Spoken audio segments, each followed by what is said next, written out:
சாமுத்திரிகா லட்சணத்தில் அர்ஜுனன் வந்து அவ்வளோ ஒரு ஆணழகனாக இருப்பார். அப்போ அவரால் மறைய முடியும்.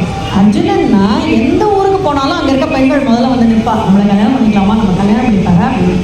அப்படிப்பட்ட அர்ஜுனன் சர்வசிரேஷ்ட தனுதாகி, நீ எப்படிடா நீ அங்கே இருப்ப அப்படிங்கும்போது அர்ஜுனன் சொல்லிச்சார், இல்லைன்னா எனக்கு வந்து ஊர்வசி அழித்த சாபத்தினால பிருகன்னாளியா பேடியாக ஆணும் அல்ல பெண்ணும் அல்ல என்கின்ற உருவத்திலே நான் பிருகன்னாளியா இருக்கேன். நாட்டிய சாஸ்திரம் பாட்டெல்லாம் கற்றுட்டேன்னா அந்த ராஜ்யத்து இளவரசி இருக்கா உத்தரை, அந்த உத்தரை தான் இனி அவர்கள் குடும்பத்தில் வரப்போகின்ற மருமகள்.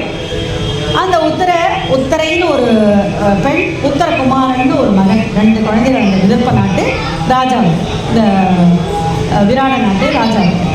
அப்போது இவர் சொல்கிறார், நான் பிரகன்னாளையாக இருப்பேன்.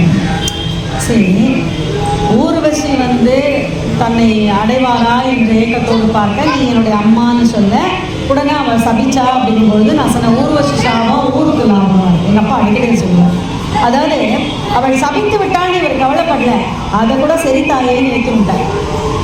இப்போ யாரோ நமக்கு வந்து தீங்கு நினைக்கின்றாரோ, நம்மளை ஏதோ சொன்னால் கூட பரவாயில்ல, அவர்களால் முடிஞ்சது. இப்போ நம்மளை பார்த்து யாரோ கோவப்படுறாங்க, நம்ம என்ன தெரியுமா நினைக்கணும், இது அடிக்கடி நான் சொல்லுறேன், அவர்கள்கிட்ட இருக்கிறத நம்மகிட்ட கொடுப்பாங்க. இப்போ என்கிட்ட அன்பு மிகுதியாக இருந்தால் நல்லா இருக்கீங்களா, சந்தோஷம், நல்லா இருக்கீங்களா, வாழ்க்கை. இப்போ என்கிட்ட கோபம் அதிகமாக இருந்தால் பாரு வந்து நின்றுட்டு தேவையா.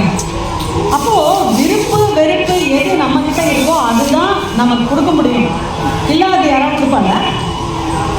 அதனால இவள் என்ன இவ கொடுத்த உடனே அதை சந்தோஷமாக இருக்கின்றானே. அந்த ஒரு வருட காலம் அங்கே, அதாவது இந்திர சபையிலேயே சித்திரத்திலிருந்து நடனத்தையும் பாட்டையும் கற்றுக்கொண்டவன் அர்ஜுனன்.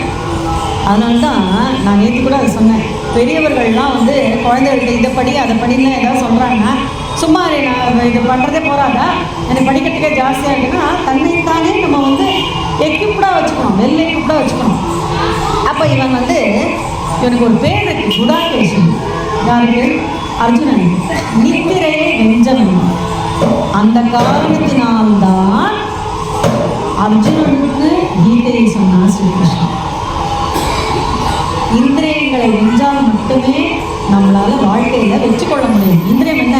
கண்ணு, காது, மூக்கு, தொக்கு, கர்மேந்திரியம், ஞானேந்திரியம், அது செய்கின்ற வேலைகள், பேசுதல், பார்த்தல், நுகர்தல், தொழுதல் இல்லையா.